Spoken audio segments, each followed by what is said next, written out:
சம்பளம் இல்லாமல் நடிக்க தயாரா. இப்ப நான் சவால் விட்டேன் இல்லையா, இந்த சவால் தான் படத்துக்குள்ளேயே கதைக்களமா இருக்கு. நான் தமிழ் சினிமா நடிகர்களுக்கு, தமிழ் சினிமாவுக்கு ஒரு சவால் விடுறேன். கலைஞர் சிலையை நடிக்க வச்சு 8 தேசிய விருது வாங்கி தரேன். அப்படி அந்த படத்துக்கு 8 தேசிய விருது வாங்கி கொடுத்தா ரஜினி, கமல், விஜய், அஜித் இந்த உலக எவ்வளவு படத்தில் பார்வையற்றவனுக்காக 1 மணி நேரம் சம்பளம் இல்லாமல் நடிக்க தயாரா.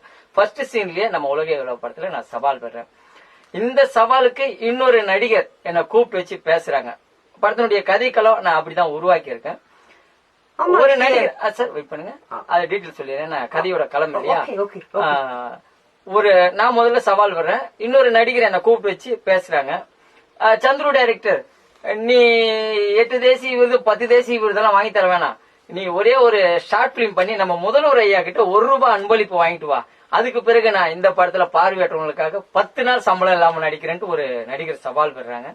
அந்த சவாலை ஜெயிக்கிறதுக்காக படத்துக்குள்ளேயே நாங்க ஒரு 4-5 ஷார்ட் பிலிம் பண்ணி முதல்வர் ஐயா கிட்ட, நம்ம முதல்வர் ஸ்டாலின் ஐயா கிட்ட அன்பளிப்பு வாங்குற மாதிரி நான் கதைக்களத்தை உருவாக்கி இருக்கேன்.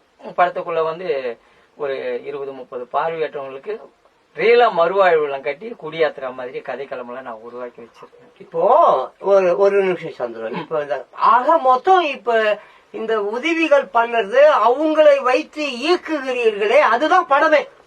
ஆமா சார். நான் இந்த படத்துல வந்து கலைஞர் ஐயாவுக்கு எப்படி எல்லாம் நாங்க